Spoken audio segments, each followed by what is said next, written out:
All right. Good evening, everybody. Welcome to Sunday nights every 2 week Life Mastery class. Good. Change your name there. Now I can see. Good. But you guys actually aren't on the recording tonight, so I'm not going to mention any names. But anyway, welcome to Life Mastery class. I believe this is class 12, and we're going to jump right in. I'm doing this intentionally where it's not going to be interactive at first, so a little bit more lecture style. And then we'll do a meditation. And then at the end, if there's question, answer, discussion, I'll be happy to go into it. Let me just give you a 5 minute overview of what the Life Mastery classes have been in case you're new, but it also put tonight's topic into perspective. And I'll get to what is tonight's topic in just a sec. So we are on a hot education group. Anahata refers to the heart chakra, but it's a very deep word. It actually refers to the essence of universe, the essence of all things. The word literally means unstruck or not vibrating, a state of pure potentiality. So yes, it's the heart chakra, but it's really, you could say, the very heart of the universe or the very essence of you. So tonight's topic is facilitating enlightenment. And it's a great way for me to explain what I'm all about, what our school and what all the branches and partnerships that we're engaged with. This is what it's all about. Facilitating enlightenment. So there's depth to everything we do. Institute of Interpersonal Hypnotherapy has the Anahat logo in the center and other sacred geometries hiding within. So what I've always seen my work being, no matter what I do, is essentially a path to healing and enlightenment. And I'll use any technique to help people to get there. So my experience, and why we're talking about facilitating enlightenment tonight, is that it's the answer. Once we all catch on that that's the one thing we're truly looking for, it's the one solution that we all need, then life is a totally different experience. So hold that thought as we move along. So here's the graphic for tonight's class, the Life Mastery class, and we are up to class 13 actually. So we've gone really deep into spiritual themes based on mastery. We've looked actually at the getting organized process and the creating and manifesting process to create a beautiful life for yourself. And I'll look at that briefly tonight. But basically, the class is about success in every level of your life, but starting with a deep spirituality and then mental, emotional health, physical health, career and financial success, relationship success, and everything else, recreation, free time, travel, vacation, your home. Basically, you're using your mind to create an awesome life. So let's say you do that to whatever degree. It doesn't have to be every category, nor are we judging, right? It's just, are you using your mind to make your life better and better? At some point, your life is good. It's good enough, right? You've used your mind and you're like, I'm happy, I'm peaceful, I'm content, I have money, I have a relationship, I have a home. What's left to do?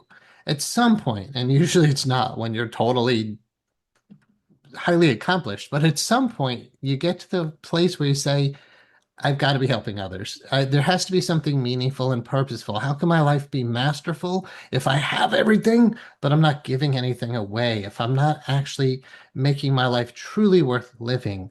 So I like to think about at the end of the experience on earth, you go back to God and she says to you, so speaking figuratively there, right? I don't know what everybody who's listening believes, but just imagine the life here is done and you go and you stand before someone, something, and that great being says, how'd you do?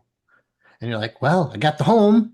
And that great being is like, I didn't care if you had a home or not, honestly. I got the great car. I saved a few $1 million. Did you do what I asked you to do? Did you fulfill your mission? Did you fulfill your purpose? Which is probably going to always come down to how many people did you help? What kind of impact did you make? Facilitating enlightenment is the topic tonight because once you find that you've gone really far in the path, the only thing better is to give it away. In the beautiful work of Connie Ray Andreas in Core Transformation, the core state essentially is when we say, I feel peace, love, bliss, joy, oneness, words like that. Some people use the word God. It doesn't matter what word we use, there is a universal experience we could all tap into. The core state is hinting at, because usually just a glimpse, but it's hinting at what we mean by the word enlightenment. And I say we because I'm not the only one, right, who's prioritizing the theme of enlightenment. But the point of core transformation is once you're in the core state, which again, we move our clients or however you facilitate bringing someone to a state of peace, love, joy, oneness, bliss, in touch with their inner wisdom, the light within. If you say to that person, how does this change your problem? It always changes the problem. So before we go further on to tonight, actually, let's go through just a brief overview, and then I really would just want to dive in. So we're the Institute of Interpersonal Hypnotherapy, offering hypnotherapy training. I have, just like these classes, over 50 hours of A Course in Miracles free classes available on YouTube and on our website. You could also check out 60 plus hours of free meditation training at onlinemonastery.com. I do retreats up here in the Adirondack Mountains, was just camping for 4th of July weekend. It was absolutely gorgeous up here. So our next retreat, this slide is wrong, it's actually in October. We've done classes on my books, The Sacred Geometry Meditation, and the Anahat Meditation System is basically what that's all about. You can find that again online at onlinemonastery.com. But tonight we're going to go into the topic facilitating enlightenment, very much based on my book, The Sutras on Healing and Enlightenment. But this book actually is the trajectory of our school's training. But I'm not actually wanting to talk tonight about the contents of the book, because that's kind of what is our training and how do we do it. Tonight, I just want to talk about why we facilitate enlightenment, why that's such an important thing. On that notion, before I move on, when I was, and I have done this throughout all my adult life, looking for monasteries or ashrams, places that I could go deep, deep, deep. And there was, when I was in college as a religion philosophy major, there was a book in all the monasteries in the United States. And I found one that I ended up going to, and all the monasteries, it said purpose. And it was like, practice our religion or be of service to others. But this one place said enlightenment is the purpose. I'm like, that's where I'm going. Just shoot for the highest, right? So why would that be such an important thing? I've dedicated my whole life to it. And I don't claim enlightenment. I don't think there's any need for any human being to say, I am enlightened. It's just to say that this word represents basically the highest state a human being can achieve. And what the great masters teach is this state is the solution. In A Course in Miracles, there's one problem and one solution. Not in the book itself, but the Course teaches that in the experience of our world, the experience of the way we perceive life, there's a problem. In case you haven't noticed, there's a problem here. There's a lot of problems here, right? Our planet is filled with problems, and it's not something to laugh at, really. However, it's not just a whole lot of problems. It is actually one problem. In A Course in Miracles, that one problem arises from separation. We feel separate from our source. We feel separate from peace, love, joy, oneness, bliss. We feel separate from the experience of light. When you look around you now, you see light, but you might call it imitation light, right? The light from your computer screen, the light from a a light bulb, or even the light of the sun, right? We see light, but then there's the light of all lights, the light within everything. Even when you're in the darkest times of your life, when it feels dark, depressed, you close your eyes, so there's really just nothing but darkness and depression. Isn't that incredible, knowing that the universe is permeated by an all-pervasive love and light that is brighter than you could ever imagine? How could we be ignorant of that? But we are. One problem is feeling separate from that. Solution for all problems, oneness with that. The problem is separation, the solution is oneness. Once you catch on to that, and you're thinking about a career, how you live your life, and no judgment, everybody's got to do their thing, and you are where you're at. But if you think about who are our role models in life, well, mine are people like Christ, Buddha, Ramakrishna, Yogananda, Meher Baba, the great saints. I could go on and on with the list, but the great saints and sages of all the world's different traditions all essentially say the same thing.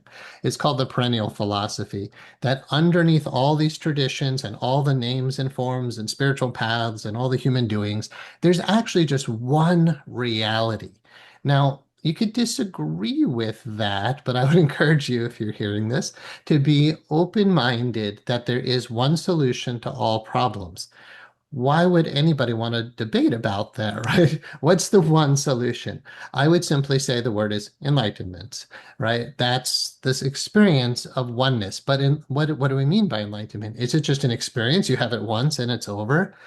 Is enlightenment just an experience or is it a process? You could say both. However, there is no done. In A Course in Miracles, until all beings are free from suffering, we're just not done, right? And that leads to some of the other slides we'll talk about in just a moment. So I'm still a little bit in the overview phase. We have our conference coming up, the Enlightened Life. Again, that's the theme, Enlightenment, October 8th to the 11th in Orlando. A couple weeks ago or recently, we went into my Peace Under All Circumstances teachings, and that video is online. So we have all these new beautiful AI generated slides here. I've also spent a whole class on the Buddhist ox herding pictures. These were painted by a human. But basically, 10 stages of spiritual growth leading essentially to enlightenment, which you might say is stage 8, empty circle, top of the mountain, ego dissolved. That's a glimpse, when we talk about this slide, of enlightenment. Personal self shattered, obliterated, transformed. The Sufis use the term annihilated, right? Just individual self gone. What does that lead to? It leads to a feeling of oneness with all things. Notice how in this picture it says returning to the source, which is a very advanced stage in the spiritual trajectory. So it's not just enlightenment is an experience. There's experiences along the way, but they're kind of different for everybody in a sense, right? We all have our unique unfolding of working through our blockages and releasing the light within us. But eventually it does come to this place of you realize the underlying nature of all being is this one peace, one joy, one love. Every tradition has its word for it. I'm fine with the word God, but the word God is just way too general and has too many connotations with it. When you go deep enough into the world's mystical traditions, they all have words for source. But notice how here it says returning to source, but it shows pictures of mountains and trees. It's implying that source is one with creation. Or, as we say in Zen Buddhism, form is emptiness, emptiness is form. That which is form is empty, that which is empty is form. Meaning, what you're seeing with your bodily eyes really is, you might say, an illusion, because when you look deep enough into it, there's nothing actually there. Your physical body only appears physical, but modern science and ancient mysticism will tell you it's a facade, it's an illusion. It's really made up of one vibrating light, if you want to just look at it that way. Experiencing oneness with that light you might say is enlightenment. But that light isn't just inside of you and then right outside of this thing called you, is something not light. Enlightenment is to realize you are the light right now. You don't actually achieve enlightenment. You recognize you already are that. It's a recognizing. You are already that. You are already one with the universe. Like, look at the image here. It implies, like in the beginning here of the ox herding pictures, there's a person. I purposely asked for it to be kind of androgynous, so I can't say a boy like most of the images, but here a person is in the midst of the trees and the mountains, but doesn't know it. They feel separate. Here, the self is dissolved and the self is dissolved. But what does that lead to? Entering the marketplace with helping hands. So we can use a life mastery course to achieve success in every aspect of our life. And that makes us an excellent role model for helping others to do so. But again, it's not just about getting all the ducks in a row in our life. Actually, the deep teachings we've been going into talk about surrendering and letting spirit do its own thing. When you release to the Tao, the way, the harmony, the flow of reality, when you're in the flow state, when you're balanced, when things are just in equilibrium, things unfold beautifully and you realize I don't have to do much. However, the I don't have to do much means the source is guiding you. And where is it guiding you? Here, you see usually the older and usually more overweight person on the left in these images is helping a younger person, right? You've come back to help others. So I help all my clients to realize you're very valuable and very important. You have a mission and you have a purpose, and nobody can do what you can do in this world. A Course in Miracles says, when, I'm going to use the G word again, when the teacher of God is ready, he or she doesn't go, or however you see it, sorry about the pronouns. When the teacher of God is ready, they don't go alone. They go with mighty companions by their side.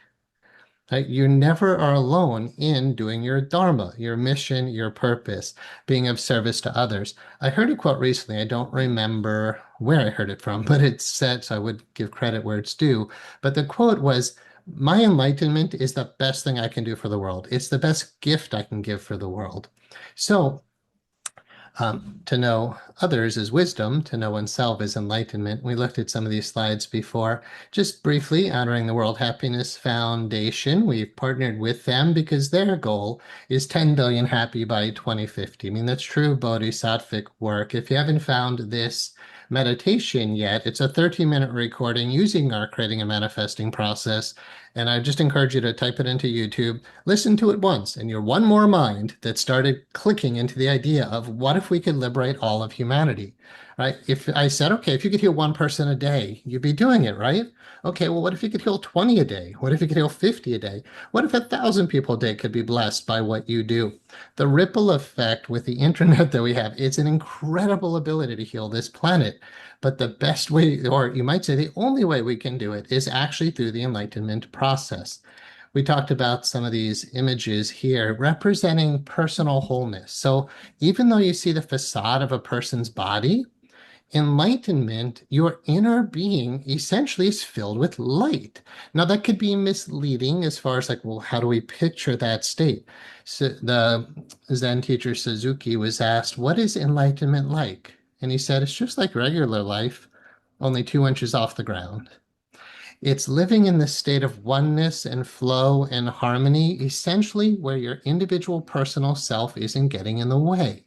The veils, the walls, the dark nights that we have to go through essentially are accomplished. And what we're seeing when we talk about enlightenment, and again, none of us need to claim anything, but just think about what happened to Buddha and why did Buddha become Buddha? Buddha was technically a prince. We're not sure the exact history, but the general story is Buddha was a prince. His father tried to shield him from all suffering because he wanted him to be a great king.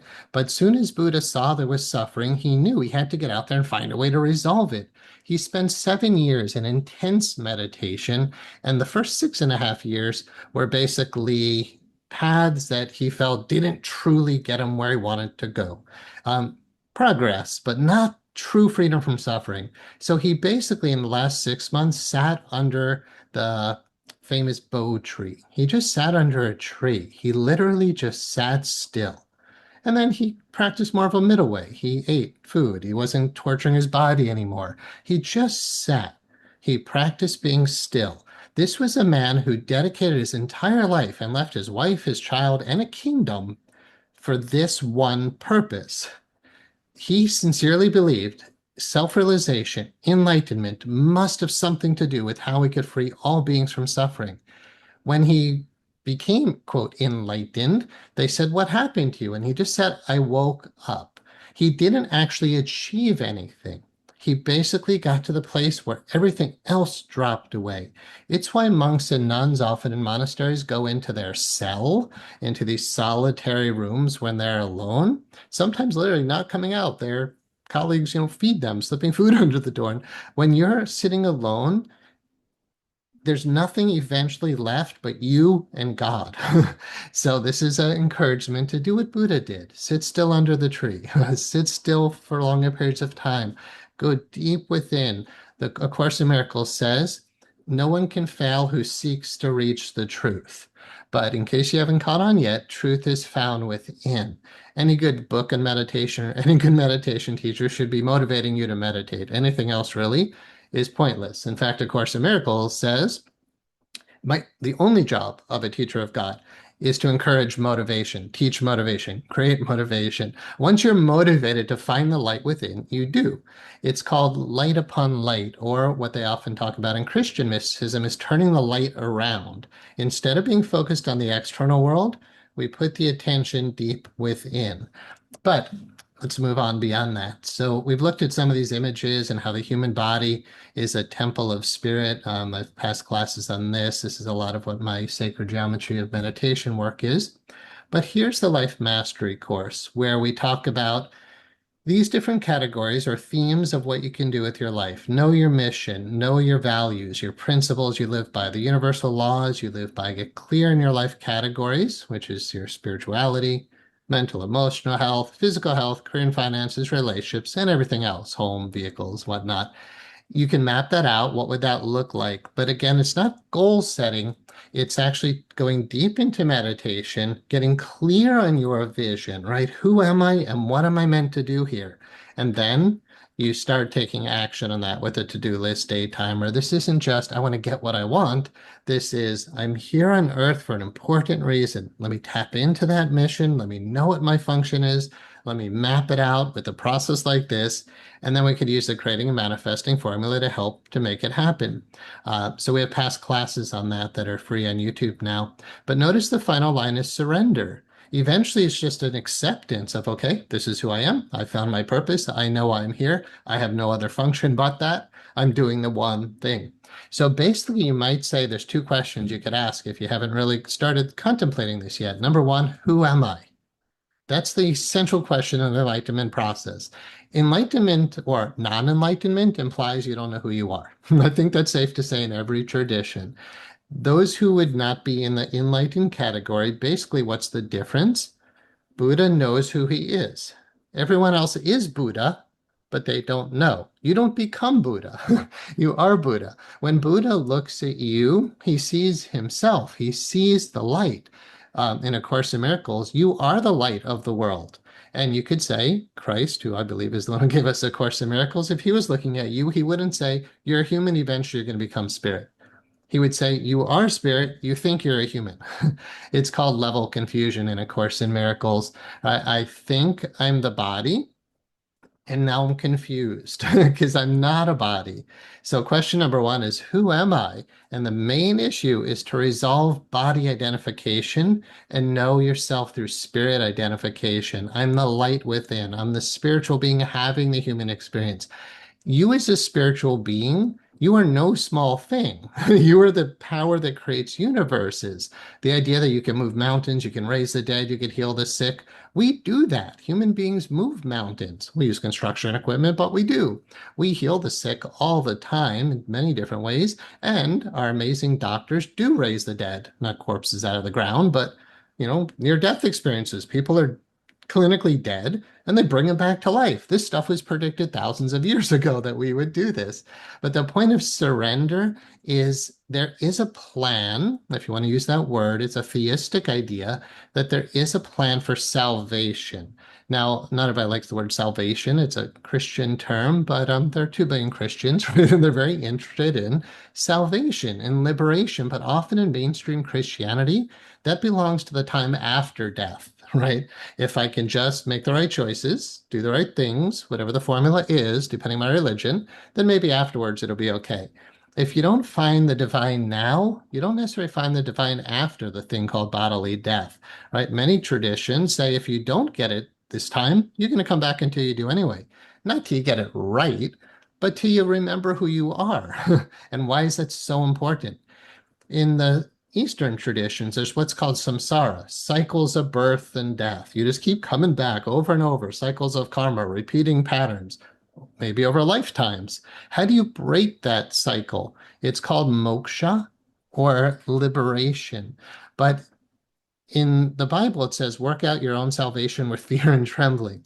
In A Course in Miracles, it says, uh, salvation comes from my one self. And the Buddha's last words were actually, oh monks, work out your own salvation diligently, right? So we get on the meditation cushion, we do spiritual practice, in the Life Mastery course, we get our being into a great state, right? So that we can be here to help heal the world.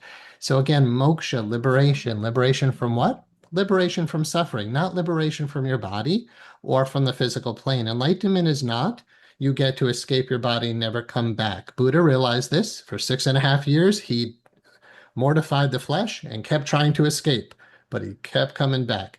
I don't know of a tradition that says liberation, enlightenment, moksha, freedom happens through death. A Course in Miracles says nothing can be accomplished through death.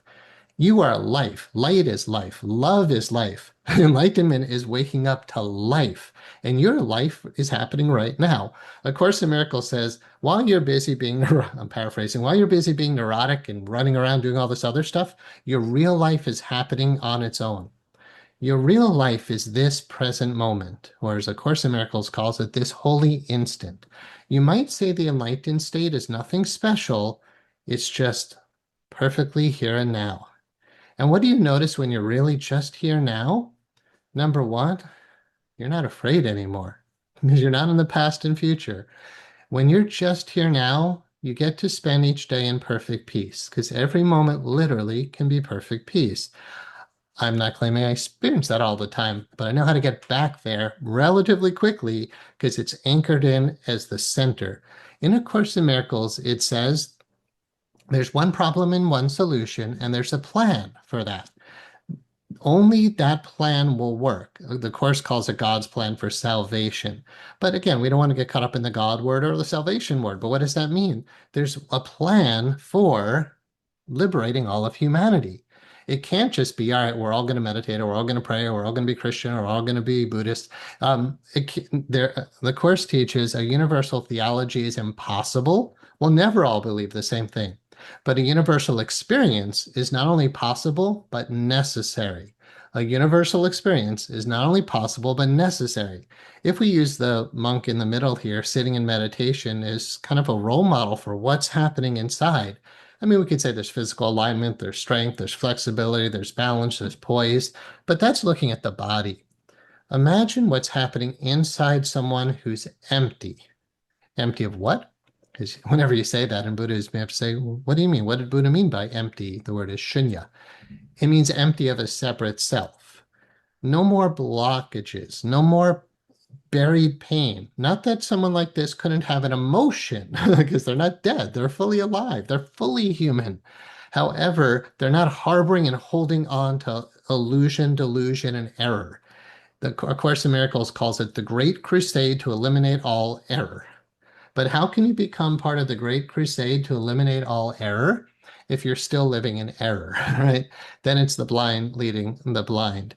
Enlightenment, therefore, becomes essential for liberating humanity because only the liberated can liberate, right? If you have somebody, let's say you're a facilitator, hypnotherapist, or whatnot, psychotherapist, whatever flavor of that, the softer therapies or the more hardcore ones, whatever your path is with that, the question is, are you leading people to the enlightened state, or are you just treating symptoms, diagnosing, or medicating? So remember that quote again from A Course in Miracles, only God's plan for salvation will work. With that said, how many professions do you know that facilitate enlightenment? I could go on and on about how enlightenment is the solution to all of our problems, right? All the great masters teach this. It's not just me, but the unique contribution I believe I'm bringing to the table is creating careers that facilitate enlightenment. So, with that said, let's move on a little bit more. We have the Life Mastery course. So again, you can go back to past classes where we've mapped out this whole process. It seems like, hey, I'm going to just get whatever I want through this formula. And in some sense, that's true. You get success in all these different categories we're looking at here, but only because that's what it means to live in harmony, not because my ego will get what I want. It means when my ego drops away, I realize life is abundant. I am life. I am abundance. Life is peace. I am peace. Life is harmony. Life is flow, right? We might experience ups and downs and clearing blockages because the outside and the inside are intimately connected, right? If your inside is funky, the outside's funky. But when the inside is clear, the outside returns to harmony. In my experiences, all these categories harmonize beautifully. Once you're in a really far place with that, we've had past class, we talked about this too, you eventually start, whether you know the word or not, contemplating the bodhisattvic ideal. It basically means that you've noticed there's suffering in the world and you realize you want to do something about it. In the Zen tradition, you take the bodhisattva vows if you choose to, and it basically says sentient beings are numberless. I vow to save them all. Why would you ever consider such a thing? A Course in Miracles says When you wake up to be, again, it's theistic, so it says, when you wake up to become a teacher of God, when you accept that calling, it's because number one, you want to. But number two, or I'm not sure what order it goes in, but another reason is you've realized that your interests are not separate from the interests of others. You might say that's when the path of the Bodhisattvic ideal truly begins. My interests are not a separate individual self anymore. Instead of saying it's selfish or selfless, you could say it's selfness. Selfness means we're all one self. Enlightenment, and I'm quoting my teacher in India here, who I would say was an enlightened master or guru is the term. His basic model was there's nothing else to do but focus on the self. So he would always just talk about the whole, the experience of absolute bliss consciousness or oneness with the whole. Once you sense oneness with the whole, you start deeply feeling the pain of others. In fact, it's very hard to meditate in this perfect sublime bliss, knowing that others are still suffering. Can you imagine going to heaven as if it's a place you go to after bodily death? And spirit is like, the gatekeeper he says, all right, you can come on in. You graduated, you did it, come on in. And you say, is there still suffering down there on earth? Yeah, yeah, but you're one of the good ones. Come on in. Yeah, I'm one of the good ones, so I'm going to go back there and help others. um, there was a great saint. She said, if I pray to God and say, please let me into heaven, you keep me out of it. If I say, please keep me from hell, you throw me in it. But if I said, you must show me your face, then you must reveal it to me. I'm not asking for heaven and hell. I'm asking for the experience of the divine. I'm asking for enlightenment. That's what that nun was saying. I want enlightenment, right? I don't care about heaven or hell. I want absolute self-realization. I want to know who I truly am, and that will be, because people have done this before, it is the experience of oneness with the whole. So in Buddhism and Zen, we have a koan, kind of a meditative riddle that says, what was your original face before you were born? What was your original face before you were born? You think this is your face, and is this one individual limited thing that we identify with? Who were you before you started identifying with a face? You're not a body. The you is the underlying light pervading the whole universe. The universal experience of that is what we need to heal the world. It's why Buddha dedicated everything to that. I sincerely believed it's the essence of Christ's teachings. It's about knowing who you truly are. Now, if you just see the limited version in the New Testament of what Christ taught, it doesn't appear to be a major movement towards enlightenment. But if you study the Gnostic teachings, which is a word referring to all the other books that didn't end up in the traditional Bible, and even the traditional Bible, there's other Bibles, there's Ethiopian Bible, right? There's other books that didn't make it in the King James Version of the New Testament. If you study the teachings of Christ, especially the ones in the category of Gnosticism, it's absolutely about enlightenment. It's absolutely about getting free from darkness and returning to light. That's what the word guru means. Gu means dark, ru means light. A guru is someone who leads you from darkness to light. The guru model doesn't work very well in the United States for the most part in Western cultures. It's not always the best model. A Course in Miracles model is basically just saying you can be a teacher of God, you can be a teacher of light and love. The only responsibility you have if you want to do that is number one, you want to, like I said before. And number two, the Course says, and not even number two, it says the sole responsibility for the miracle worker. If you want to perform miracles and heal the world, accept the atonement for yourself. The only responsibility of the miracle worker is to accept the atonement for him or herself. What does that mean, the atonement? At one mint, experience oneness, experience Buddhahood, experience Christ consciousness. Why? It's the most practical thing you can do. You'd say, but I got to pay the bills. I've got like responsibilities in this world. The great Saint Ramakrishna, he said, when you prioritize God, enlightenment, self-realization, again, call it whatever you want, when you prioritize you're waking up to truth, the, the universe takes away your other responsibilities. Notice how in the life categories process here, I encourage you to prioritize spirituality above all else. When you're at peace, when you're one with love, when you're experiencing the light within you, when you experience that joy, you will find your mind to be remarkably clear and your heart wonderfully open. You will never manifest psychosomatic illness in your body. You couldn't do it. In fact, you become extremely capable of healing bodies. So not only is enlightenment, remember we talked recently about my book, The Sutras on Healing and Enlightenment. Healing and enlightenment are synonymous terms. Why is it that great saints are the ones that heal the sick? How come you don't go to the person, no judgment, but you don't go to the person in prison or in the mental hospital for healing? And again, you could be a saint and be in prison. I'm not, making a judgment here, just basically saying, why do we go to saints to ask for their blessing? We intuitively know this person is sitting in a place of power. I can gratefully say within the past year, of course, with medical referrals and these people working with traditional medical care, I've had two people in the past year completely healed of cancer. I just got an email literally today after I came back from a camping trip, and he just said, "Glory be to God, I am completely healed of pancreatic cancer." Again, I'm not saying he didn't get medical care as well, but I was a huge part of that process, aligning his mind back to truth. Because the anger, the guilt, the sadness, the fear, that's what he came to me with.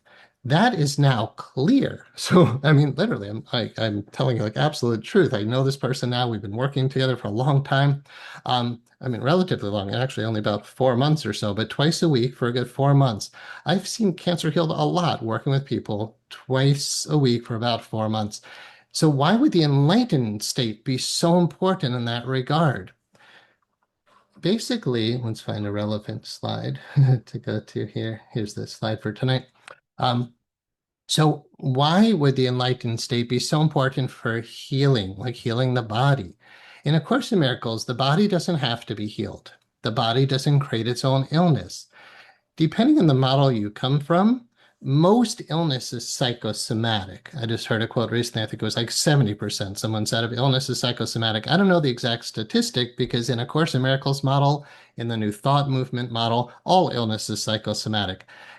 The Course teaches I'm not the victim of the world I see, I'm inventing the world I see. And nothing happens to me that I'm not somehow asking for on some level. So if we create our own realities, which I like to think you like to believe that, right? Because if not, you're a victim, right? I create my own reality. And whenever we're experiencing struggle, ill health, lack, anything where there's suffering, basically, you might just ask yourself, what am I doing in my mind that's contributing to the problem? Maybe the problem doesn't change exactly just because you experience a more enlightened state, a state where you wake up to the truth of who you are, but the answers of what to do are in the enlightened state. So basically, you could say all illness or all dis-ease is the result of wrong thinking, not just negative thinking, but wrong thinking. So you could say enlightenment is when if there is a moment, because just consider it a process, right? Getting brighter and brighter and brighter every day and helping more and more people every day. That doesn't just end at some point. So it's not like, hey, I'm done, I'm enlightened, I'm done. It's a process because until all beings are liberated, we're not done. So there's no individual enlightenment. I actually was talking to the abbot of a monastery not long ago, and he said, Matthew, I don't believe in individual enlightenment, which I agree, but I was glad to hear him say it. He said, I don't believe in individual enlightenment. I only believe in enlightened action, right? If the light inside me is moving me to be of compassionate service to others, I'm doing the right thing. I'm on the right path, right? So in Neil Donald Walsh's Conversations with God, they interviewed him at some point and said, what's different now in your life? And one answer he gave was, I didn't know there was a path before I encountered the divine. But now, while I'm not done with the path, at least I know I'm on it. At least I know there's a path. That's why we chose this image for the cover of my book. There is a path of healing and enlightenment. When I said to my first philosophy professor, thank you so much, you've opened my mind to, all these wonderful ideas, he just said, good, stay on the path. That was all he basically said to me. So the path of healing, the path of enlightenment. Let's go back to for a moment of why the mind is so important here and why hypnotherapy is my chosen profession or forced upon me profession from spirit as a calling. But why is this something I resonate with so much? If it was just meditation, focus on the light within you. I teach people, and we'll do a meditation tonight. I teach people to do that all the time, but it's not the whole answer. I lived in India at an ashram with very evolved people, like masters, really. But when I did hypnotherapy on them, some of them still had the same blockages in their heart that anyone else does, because focusing only on the light doesn't clear subconscious blocks. Subconscious blocks essentially are unresolved memories, false beliefs, and negative emotions, and those do cause negative behaviors and psychosomatic illness. Spirit doesn't need to be healed, and focusing only on spirit isn't what truly heals the heart. So we'll do it tonight. You learn to meditate on spirit, but that's not enough. We have to learn to open the heart and clear the blocks to the awareness of love's presence, which is how A Course in Miracles begins. This is a course on love. It's a required course. Eventually, you're going to have to return to love. But we can't teach you what love is. We can only help you to remove the blocks to the awareness of love's presence. Where are these blocks? Simply stated, they live in our subconscious mind. So it's not that there's a problem with the light. There's not a problem with spirit. You don't need spiritual healing because spirit can't be sick. So spirit's not the problem. And your body's not actually the problem, nor is the external world, your finances, or none of the external stuff is the problem, and your body isn't the problem. Why? Because the body and your life are a reflection of what's happening in your heart and mind, right? If your body has stomach ulcers because you're so stressed, it's not your body that's the problem. Only the mind needs to be healed. Spirit doesn't need to be enlightened because it's already enlightened. The body is too dense to be enlightened. It might glow more, you might be happier, you might feel lighter, people might be drawn to you more, but that's, again, a side effect. The benefits of, well, the benefits, let's say like the experience of creating more, or not even creating, extending might be a word, nourishing the light within you to tap into the love, peace, joy, bliss. It's very practical because all the answers are there, and it puts you in a position where you're part of the great crusade to eliminate all error. The errors that we're healing are in the mind. Because the errors are in the mind, now facilitate enlightenment, right? So I love this term, and I wrote my whole book, most recent book on it, because when I really dug deep into what do I do, what is my life dedicated to, it's to facilitate enlightenment. That's to sit down one-on-one with a client. And I just want to be sure tonight we cover the theme of every time I work with someone for hypnotherapy as a private client, whether they know it or not, I'm leading them to enlightenment. If every therapist did that, we would have a very different world. But think about what most facilitation work is. You go to your, we'll just say facilitator, whether it's a doctor, therapist, psychotherapist, mental health counselor, social worker. What's the first thing they do usually?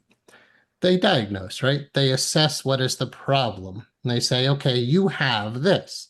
They give you a diagnostic label. Mostly it's helpful, but for that model, but so it can bill insurance, right? And then what usually happens? Well, we're going to fix the problem. So here's a medication, right? Or here's a surgery. But essentially, we know that doesn't go super deep. I'm not saying we shouldn't have that stuff. Thank God we have doctors, but they're not facilitating enlightenment, right? That's basically my point. And it's pretty easy for you to think about. When was the last time you went to your primary care physician and they said, how's your state of enlightenment today? Are you feeling oneness, peace, joy, bliss, and divine inspiration? Do you feel like you have a true purpose and reason for being here? Are you thrilled out of your mind that you're being of service to the divine for the limited time you're on this planet? No, they say, how is your pain, right? Or whatever else. They ask you about your issue. So we know when they go to a doctor, they don't facilitate enlightenment. That's okay. It's not their job. But what if that was part of the model? We're moving you towards this state of wholeness. Carl Jung basically talked about the final goal of therapy. He said it should be wholeness. Well, what do you mean, like wholeness? Like I get all my body parts back if there was an amputation? He wasn't referring to the body. We don't have to grow an amputated leg back for you to be whole. And again, spirit's already whole. It's a state of mind. Enlightenment essentially is a state of mind because spirit is already enlightened. One way to consider it is what Swami Baba Muktananda said. He said, man minus mind equals God.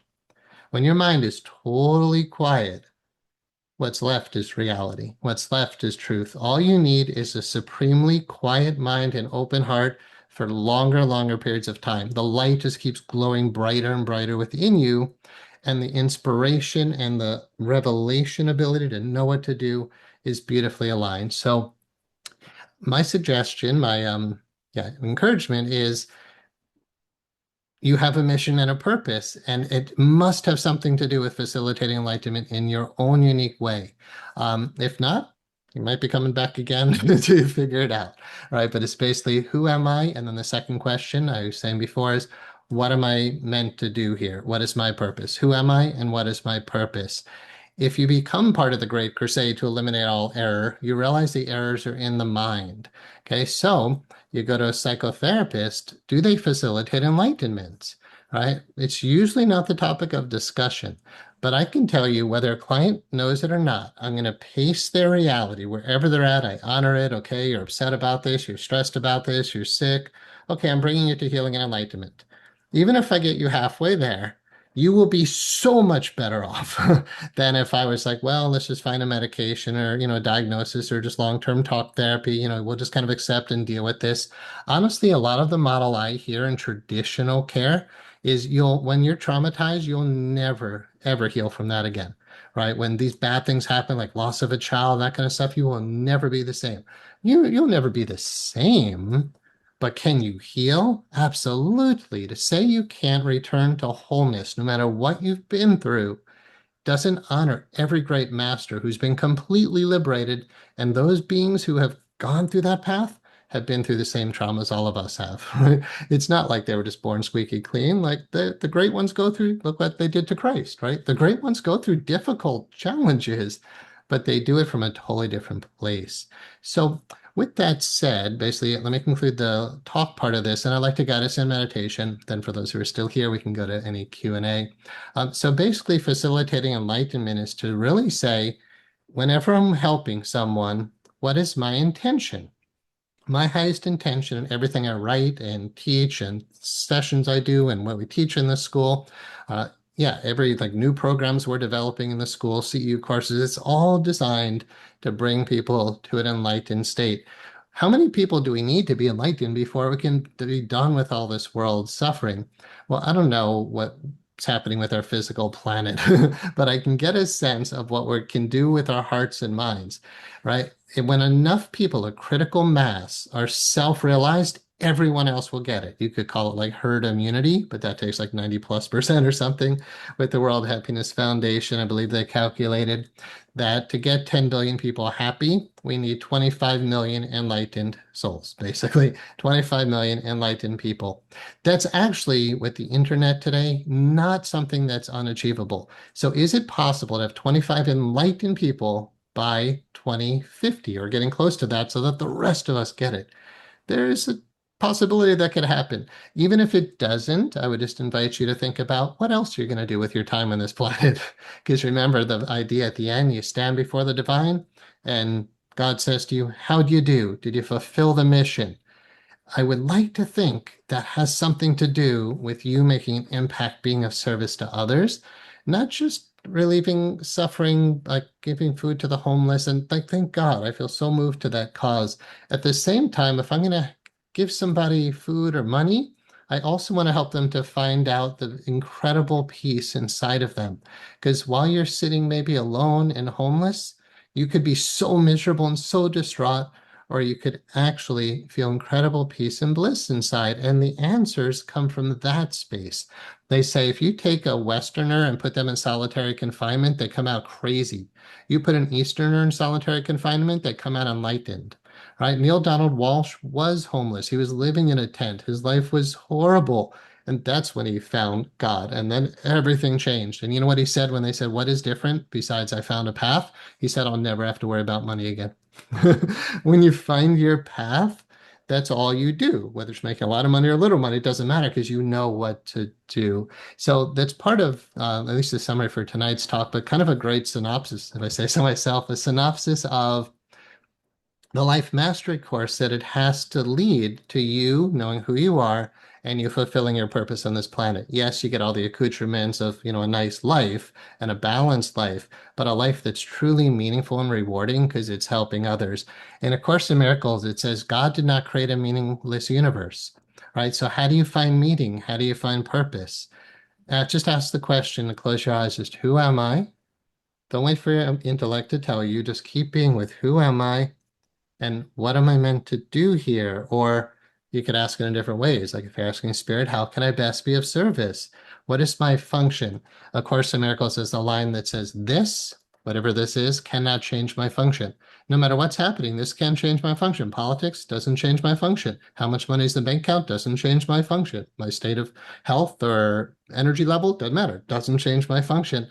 There's no other job to do. You just find your own unique way to facilitate the enlightenment of humanity. With that said, let's go on a little meditation. And I feel inspired to do the healing states of the Master's meditation. Some of you may have done this before, but it's kind of the quintessential meditation for me of what interpersonal hypnotherapy is all about. So you're more than welcome to close your eyes, whatever works for you, but I'm going to do that. It'll take 10 to 15 minutes or so. First of all, just to breathe. I invite you to close your eyes and to come into the present moment. Let's just start to release the external world. In conversations with God, it says, if you don't go within, you go without. So let's go within. If you're in the past in any way, just take a breath and let that go, because that could only be in your mind. Right? There's no past in the present moment, and you can let go of the future.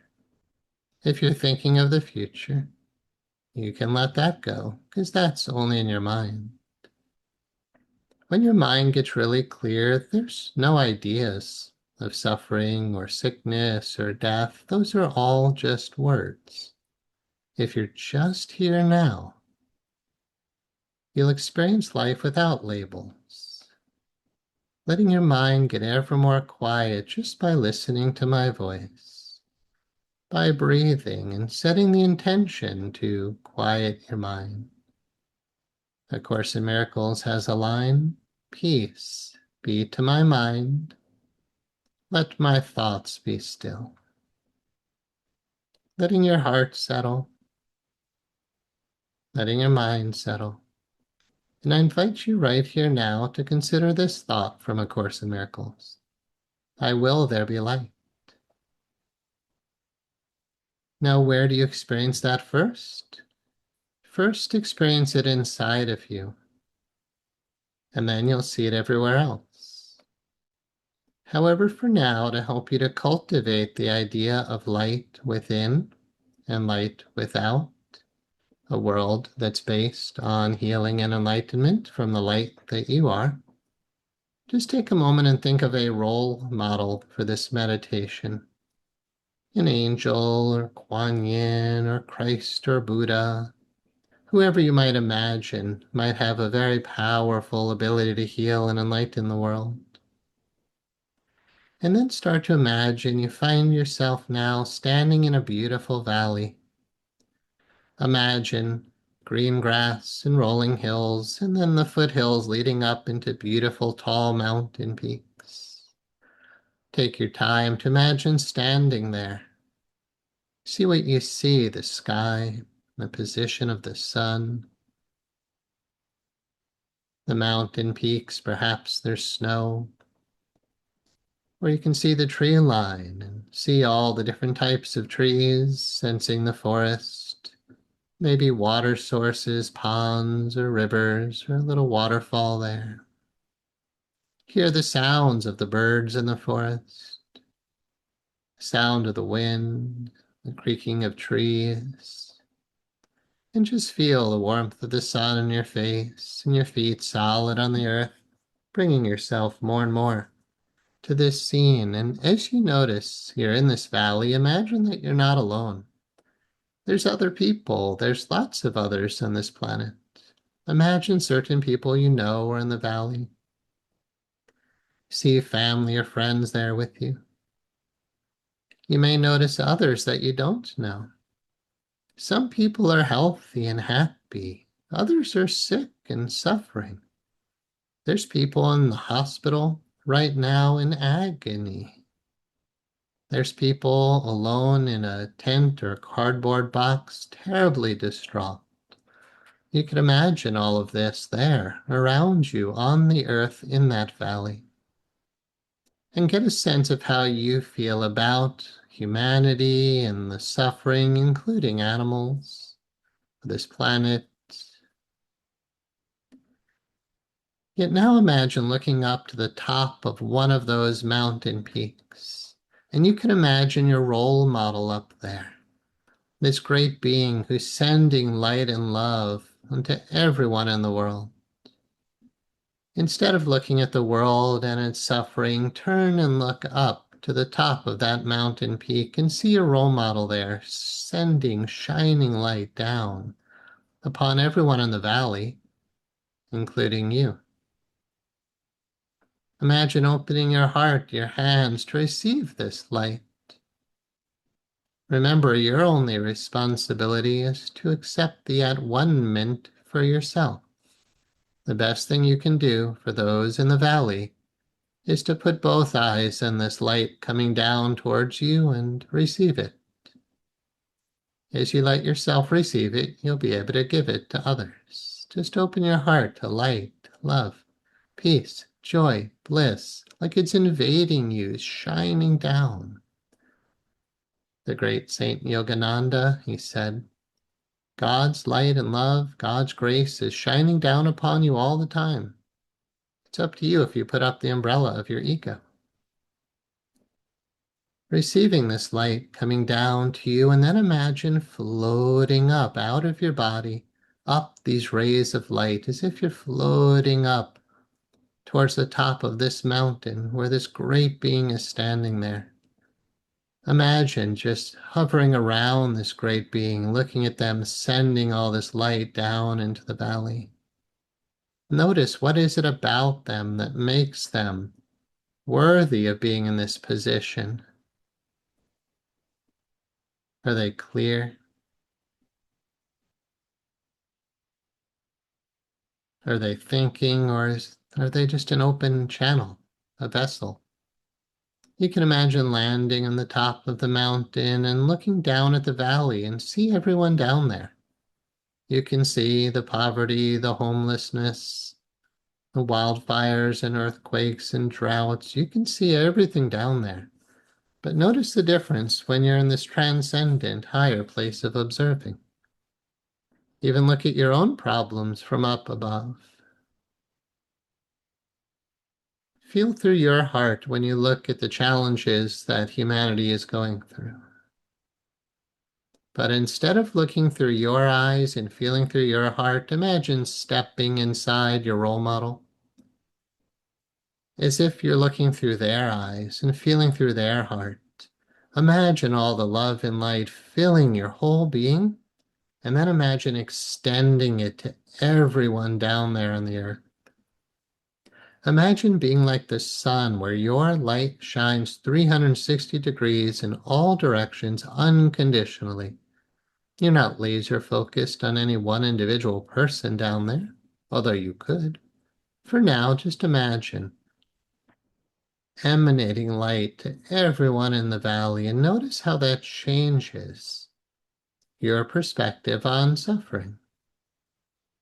Do you even see the problems anymore? Or is everything down there just being immersed in light and love? Now, imagine taking this state of oneness, light, peace, joy, inspiration, and imagine floating down those rays of light, because your mission is to come down upon this earth to be of service to others in your own unique way. Imagine coming down with eyes of enlightened love, with a heart that's filled with love and compassion, with a mind that's open and clear, where your words are truly helpful, where your actions are meant to bless others. Just imagine there in the valley again, and look around. When you see others, when you see suffering, imagine how you can instantly, quickly, rapidly resolve the issue right in front of you. Here's a Course in Miracles quote for when you think about someone who's in need of healing. Miracles are seen in light, and light and strength are one. You might open to what is your function? What is your purpose? How does your enlightenment bless the world? How does your liberation from suffering help others? You've accepted the solution for yourself, and now perhaps you'll find those specific ways that you give it away to others. I give the miracles that I've received. I give the blessings I've received. You see what that looks like for you in your own unique way. And remember, when you're ready, you don't go alone. You walk with mighty companions by your side. And then I invite you to take that light right here from your toes. Inhale, bring it up to your head. As you exhale, let it rush back down through your body. Just take a few breaths, breathing only light from toes to head. Exhale, letting that light move down and in through you. Just imagine sitting here now, centered in your heart, centered in the present moment, open and clear, peaceful and free. Take your time. When you're ready, you can open your eyes or transition to whatever feels like the next best thing to do. All right, so I'm going to stop screen share and we can check in now. Thank you. I wanted to just get that talk out there and also hopefully enjoy the meditation. But yeah, any questions you're sharing, what that experience was like, perhaps, what it's like being in the valley, but then after ascending up to the top, what it's like to look down at others, or any other questions or anything from our time tonight. Give it a minute. If not, we can wrap it up. But in case there's anything you want to share or ask. I can share if you want. Mhm. Diane? Yeah, I just felt really, really nice because I had some things going on right now that's been stressing me out, but Mm, just felt nice to take a minute and go through that and feel the light.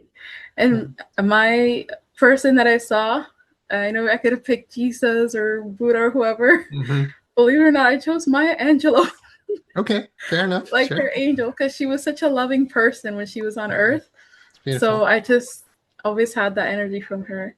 It was Yeah. beautiful. Yeah. Nice. I'm glad you chose her and not just like the ones we normally pick, because like what the whole point of tonight's class is, we're all here to facilitate enlightenment. She did in her own unique way, right? We might use different words, right? But anybody who's working to bring humanity back to love, back to fairness, back to equality, back to kindness, right? We're all doing the bodhisattvic work our own unique way. Well, maybe not all of us, but that's kind of the point here, right? Get more and more people. It's like, let me just step up to what is my mission? What is my purpose? I'm sure she contributed a lot to that. So it's beautiful. Thank you. Awesome. Any other sharing or questions? Roderick, look at your image, just glowing with light. It's good. All right, great. We'll wrap it up.